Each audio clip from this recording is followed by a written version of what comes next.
Now, what would we do without our beloved Nollywood, telling amazing stories, repositioning Nigeria? And in 2024, we've recorded our first big hit on the box office, 1 billion naira.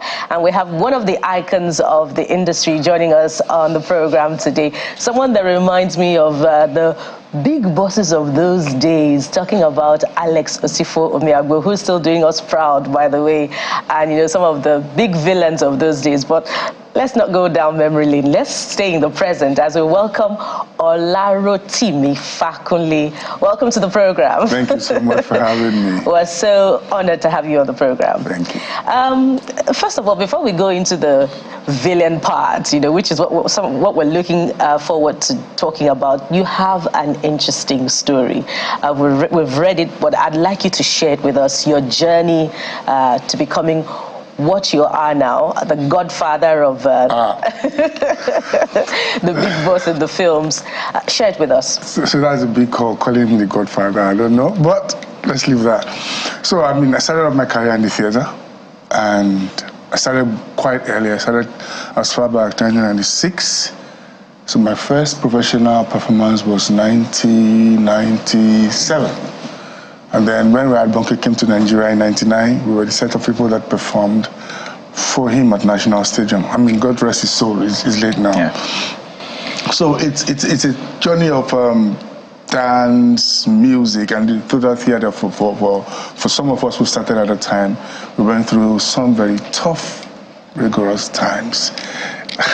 Those tough times. But share them with us. You know, so there were times. I mean, I didn't get the support I needed from my folks, especially my mom, who wanted me to be a banker or something, that business administration line. And my dad, who was a military man then, never supported it. So it was like trying to hustle and then trying to go for a rehearsal. So it was a bit difficult trying to look for money when nobody was giving you money. But you have to make do. You have to do certain underground street jobs, get this done so I can have money to go for rehearsal. I'm going to bless you that you go late, because they will still insult you there. And one particular one, which I will never forget, was the day that I didn't have money to go for rehearsal. You know, it was towards the Olarotimi performance period, and it was that performance week, which is very crucial for theater, you know. And I got up at about 4:30. We were staying at Ojo Barracks then, and I trekked all the way to National Theater, NCSC. By the time I got there, of course, I was late and tired. And my boss, Dr. Thompson, just grabbed the closest thing to him, which was a stool, and flung it in my direction. I wish I could vent, but I know that in the theater, the Holy Spirit that the director is a God. You kind of. Did you touch it? Well, he hit me here, but I was not. I mean, he didn't hit me where he aimed it at. So. And then, so I still rehearsed. And at the end of the rehearsal, I just said, "Why you come late?" I said, "Uncle Vic, you know how they come late now." I said, "No, get money." He said, "That's not my business. In the theater, you beg, you borrow, or steal." And is that your origin story? So Jack gave me money to go back home the next day. But I'm glad that, you know, those years of hard work and everything eventually paid off. But it wasn't such a smooth ride at all. So someone will wonder, what kept that focus? Why did you just tell yourself, it's either this or nothing else? So immediately Gangs of Lagos came out. A lot of people started asking me questions when they found out that I've been doing it for quite a while. And I used to say, I'm not a motivational speaker. I don't know what works for people. But the only thing I knew, I told myself was, this is something I've given my entire life to. How do I stop it now? Where do I start from? What do I want to learn now? What do I want to do? I mean, it's never too late to start learning something new, but this is something I believe that eventually will pay off in terms of the drive that I had and in terms of the goal and vision that I see, you know. And I mean, I've seen a lot of people being successful at it. I started reading about theater quite early, so I know that it's not easy here, but I need to have perseverance. I mean, we can work. And then I've been fortunate to also travel out of the country to perform for free. I know people paying money. I slept in some of the best hotels. So So I kept telling myself, it can only get better, I can only get better. But in that it can only get better, I can only get better, it got worse at some point. But I think it was the fact that I've gotten this far. You either die there, keep trying, and keep dying there. One day it will pay off. And it has paid off. Well, it's interesting listening to you, and I see how you now embody the character and deliver it.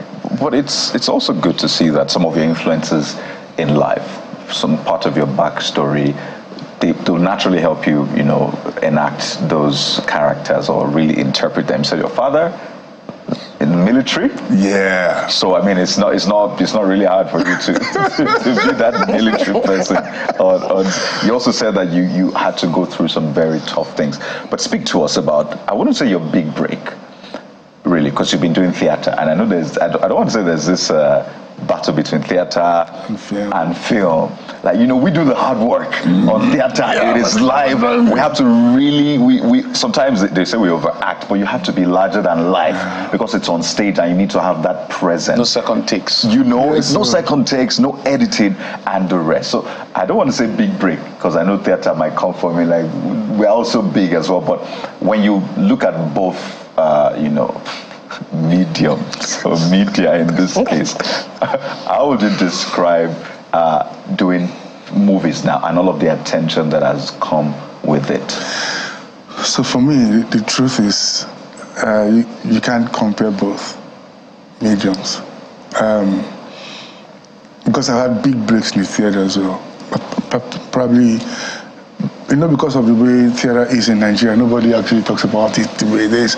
But so far, so good. I think if my records are straight, and I think they are, I am the only actor who's performed in 4 different Muslim festival plays. Yeah. And they are big plays, and they are big roles as well. But everybody can sit there in their homes, watch TV, on our phones and watch film. So I think that is what makes it totally different from theater.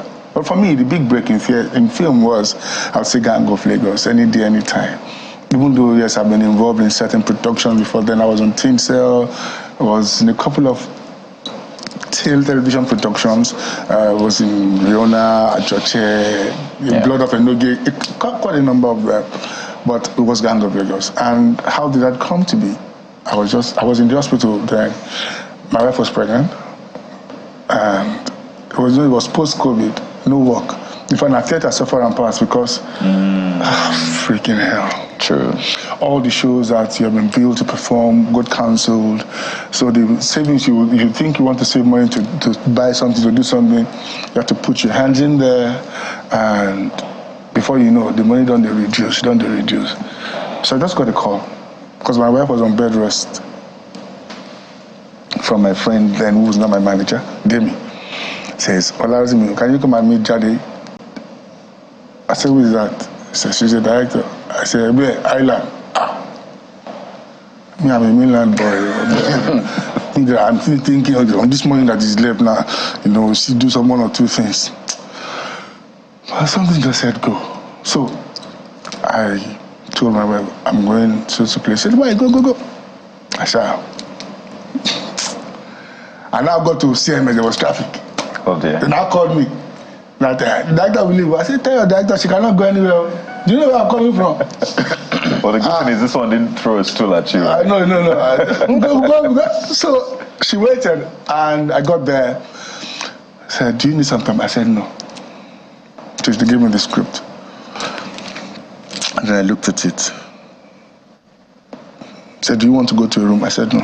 I was looking at the time. I just wanted to finish, head back to the hospital, see my wife, and then head back home to take care of the kids. So I said, I'm ready. He said, I said, so I did this. He said, can you do it in Yoruba? So I did it. He said, okay, go to the next scene. I looked at it, less than 5 minutes. I said, I'm ready, ma. I did it. She now said, okay, wait. She now took me to that particular scene that I had to do with, that I did with Macaroni's character, the slaughter slab. I said I should look at it, and it was pretty long. So I just said, okay, now I need some time. So I went into the room, and I came out, I did it, and she said, okay, thank you. I said, thank you too. And I left. I was just in a hurry to get back. I didn't want to get into traffic because I get anxiety issues when I sit there in traffic. So, particularly Lagos traffic. Oh, God. I went, I didn't hear anything. Because apparently, they had casted for all the car-grabbing gangs of Lagos, including Kazim. Oh. Yeah. That casted for character, but the director kept on saying that, I've not found my Kazim, I've not found my Kazim, I've not found this character. So that's how David said, I know this guy, he will give his life for this thing. So that's how. I just called my manager 2 days after. I said, I've gone to see this Ojado. I've not heard anything, but I know that I've done my best, and I know that I left enough impression on her that if I don't get to work with her on this project, she will remember me for the rest of her life. If she has to do anything again, she would call me. And then my good friend and sister Lala, who wasn't in the country, then just called me the next day and said, Olarotimi Kushel. And Daddy said he came to see her. There was no hint as if I got the role, I didn't get the role. I was like, what is going on? Go straight to the point, let me know, right? And then about a week later, I just got the call that, you got the role. I didn't even ask how much. I just said, thank you. And that was it. Wow. That was it. That was how Gangs of Lagos happened. And you killed it. You nailed it. And he killed it and nailed it. I can't forget how that whole thing started. The first statement was, Isaleko is a jungle, something. Yeah. I remember that line. Because so you slip into the role effortlessly, and that's why I want you to speak to, whether it's Gangs of Lagos or Slum King. So what in it makes you such an easy villain? Is it something in your background, or it's naturally in the DNA of thespians to be able to switch from either as a protagonist or the antagonist? First and foremost, an artist is a student of the society, and one of the greatest skills that an actor must possess is observation. You must be able to observe the environment all the time. I sit here, look at all of you.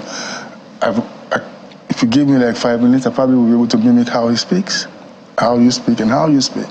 I was sitting out there watching you. I'm like, okay, see this guy, see this jacket, see how they do it from the chair. So you must be able to observe. And apart from that, you also need to take the pain to learn about the character. For Kazim and Gangs of Lagos, I actually went to the market. I learned how to slaughter goats and how to sell different parts of goats, and how to dissect, how to spread. I sold meat in the market, and some people insulted me. And I was, at some point, I got angry. But the best thing was teaching me, like all these people, they don't have chill. How many insults do you think I've received in my life selling this thing? You came here.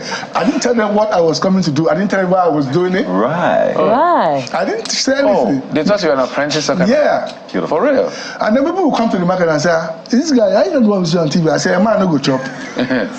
That was also my response. I said, so because you see me, I said, what's about I'm not shooting film? I should sit down and go hungry.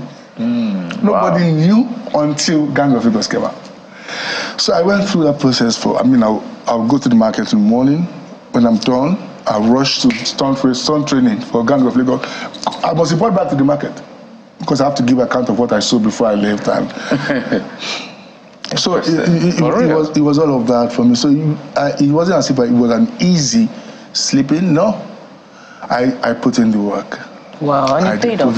Wow, that was incredible. I know you had mentioned your wife in passing, like you're big on family. We're almost totally out of time. So maybe you tell us about how you manage all of this and the support base you're getting from your wife and your children. So my wife is the biggest support that I have. I call her powerhouse. Because most of half the time I'm not at home. Especially since Gangs of Lagos came out. There you go. And of course, I've got beautiful kids. My daughter is an amazing actor as well, Jasmine. She's Which of them is Jasmine? Johnson, the one on the far right. Okay, the far right. That's your first, right? That's my first, yeah. That's my second. That's my cutie. So for me, family is everything because it gives me the peace when I'm out there. It's stressful. Like I shot till about 5 a.m. this morning. Oh, really? Yeah. And you're here. This morning. So I'm going back to set from here.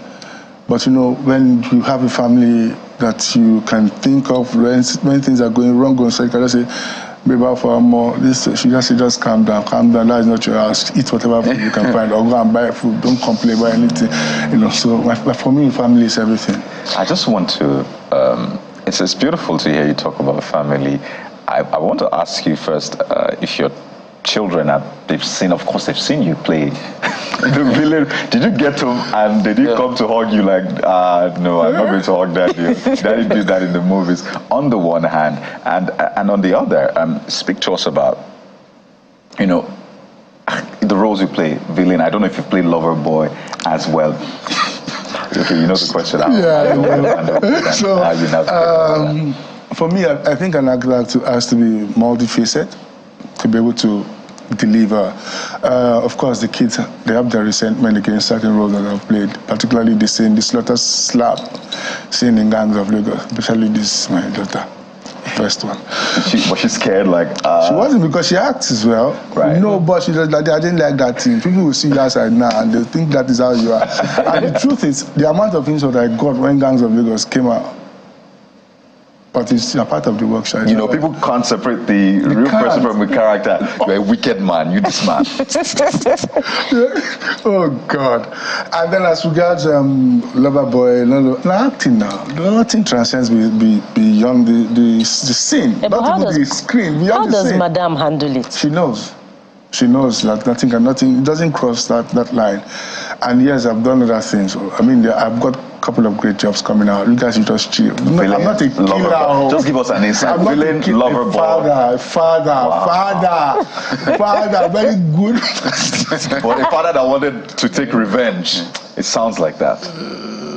Well, it depends on how you play. I know you don't want to give us too much, but we're looking forward to it, absolutely. But so I was worried as well. I was playing villain. But so I spoke with one of my very good big brother, Tuka McBarrow, and he said to me, don't let anybody deceive you. You played so well, you will get more of it. And so I went back to look at my mentors, Denzel, Liam Neeson. Liam Neeson probably plays a villain in all the movies, but he plays them differently. Well, it's a villain. Yeah, Lem has become the father, but most times it's always the father that is trying to save the kid. But it doesn't matter. So I mean, he plays them in different ways. So the onus is on the actor to be able to deliver. It doesn't matter what role. It doesn't matter if it's the same type of role. Yeah. But so get ready to deliver one of those villain lines. But talk to us about, you know, it's curious that you're encouraging your daughter, and from your own personal story. Do we have any more time? I don't think so. Maybe just does this. Okay, let's just have the villain line. I'm alápatà ni mí. Àti kékeré ni mo ti máa ń ṣáyìn àtẹ̀ránkò. Mo lè máa ṣáyìn tí ilẹ̀ fi máa mọ́, kò ní sú mi, kò ní rẹ̀ mí. Wàá wá ikú báyìí wọ̀ ní orí, àfi tí mo bá ṣetán láti pa ẹ́ lókù. I'm